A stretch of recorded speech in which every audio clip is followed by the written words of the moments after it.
Assalamualaikum warahmatullahi wabarakatuh.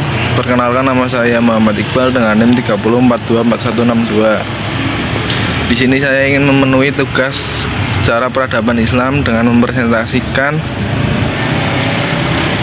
materi dengan tema peradaban Islam di Andalusia, Spanyol.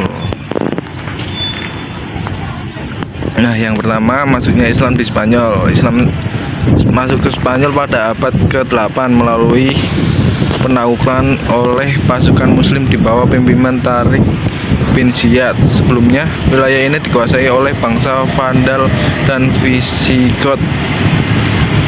Kemenangan dalam pertempuran membuka jalan bagi ekspansi Islam di semenanjung Liberia, yang kemudian dikenal sebagai Andalusia.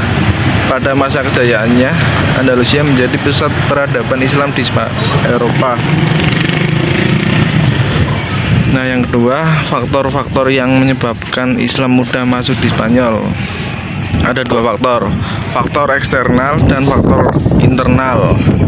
Yang pertama, faktor eksternal. Adapun yang dimaksud dengan faktor eksternal ini adalah suatu keadaan yang terdapat dalam negeri Andalusia itu sendiri, di mana saat itu kondisi sosial, politik, dan ekonomi negeri ini dalam keadaan menyedihkan. Nah, yang faktor internal, yang dimaksud dengan faktor internal adalah suatu kondisi yang terdapat dalam tubuh penguasa Islam, termasuk tokoh-tokoh perjuangan dan para prajurit Islam yang terlibat dalam penaklukan wilayah Andalusia. Nah, yang perkembangan Islam di Spanyol. Islam masuk ke Spanyol pada abad ke-8 dan membangun peradaban yang gemilang di Andalusia. Kota-kota seperti Cordoba dan Granada menjadi pusat ilmu pengetahuan dan budaya.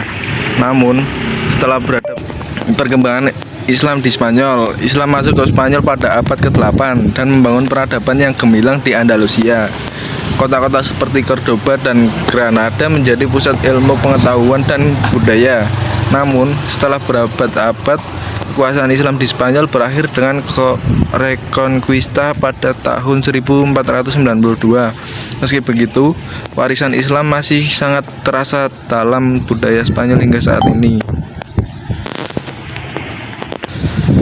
Nah, untuk kemajuan peradaban Islam di Spanyol, Islam masuk ke Spanyol pada abad ke-8 dan membangun peradaban yang gemilang di Andalusia. Kota-kota seperti Cordoba dan Granada menjadi pusat ilmu pengetahuan dan budaya. Namun, setelah berabad-abad, kekuasaan Islam di Spanyol berakhir dengan Reconquista pada tahun 1492. Meski begitu, warisan Islam masih sangat terasa dalam budaya Spanyol hingga kini. Nah, untuk transmisi ilmu keislaman di Eropa, pada masa kejayaannya, dunia Islam khususnya di bawah dinasti Abbasiyah menjadi pusat perkembangan ilmu pengetahuan. Para ilmuwan Muslim berperan penting dalam melestarikan dan mengembangkan warisan intelektual Yunani. Kontribusi mereka dalam berbagai bidang seperti matematika, kedokteran, dan astronomi telah memberikan pengaruh yang signifikan terhadap perkembangan ilmu pengetahuan di Eropa, bahkan memicu terjadinya Renaissance